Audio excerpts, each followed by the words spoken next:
The sea was never quiet that night.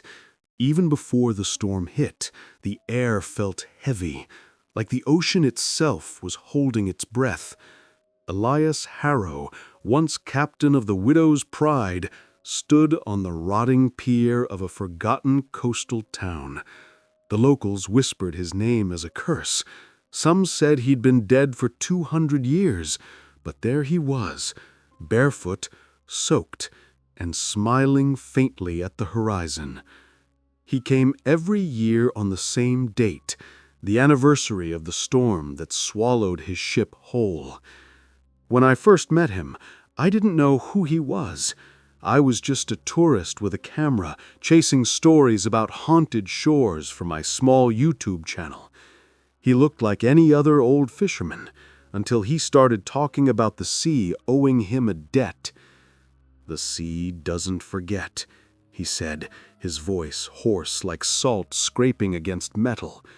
"It keeps what it takes, and sometimes it gives it back wrong." That night, I followed him down the beach. The wind screamed, the waves churned, and thunder cracked open the sky like a wound. Elias walked straight into the surf. The water didn't reach his knees before lightning struck the ocean, and for a split second, I saw the outline of a ship behind him, torn sails, twisted masts, and faces watching from the deck. When I blinked, it was gone. So was Elias. The next morning, his footprints led from the ocean back to the pier, but the sand around them was wet with salt water, as if something had crawled out after him. And in my camera footage, right before the lens shorted out, I could hear a faint voice whispering behind the static. "Captain's orders. All hands on deck." I didn't plan to go back to that town, but a week later, the storm came again. Exactly the same thunder, the same wind, the same night. It was as if the ocean remembered me. The locals refused to leave their homes. Every door was shut, every light out. The whole place felt like it was holding its breath. Except the pier. I saw Elias standing there again, soaked, eyes glowing faintly from beneath his dripping hair. Only this time, he wasn't alone.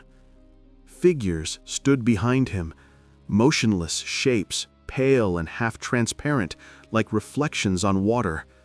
Their clothes were shredded, barnacles clung to their skin, and seaweed hung from their arms like torn sleeves.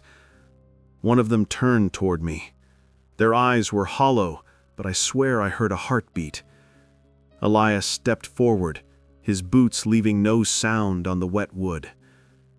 "You shouldn't have filmed it," he said softly.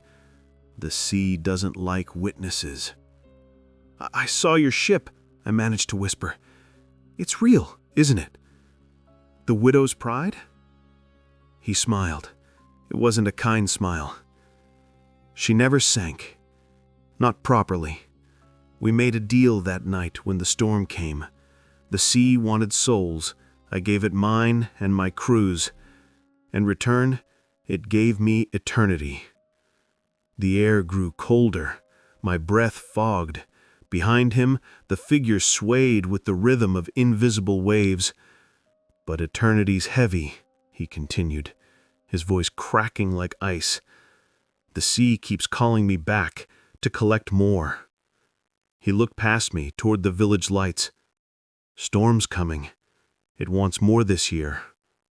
I stumbled back, tripping over my own feet, and ran. The wind howled so loud it felt like screaming. Lightning split the sky, and for a moment I saw it again, the Widow's Pride, emerging from the surf, not floating, not sailing, crawling. Its hull was lined with faces pressed against the wood from the inside. Their mouths moved in silence. When the thunder hit, they screamed together. By the time I reached my car, the tide had already swallowed half the pier. Elias was gone again. Only the sea remained, churning, black, endless. I drove through the night, but even now I can still hear the waves when I close my eyes. And last week, when I uploaded that video to my channel, someone left a comment under it. It was posted by a user named Captain Harrow. The message read, "The sea doesn't forget. See you next storm."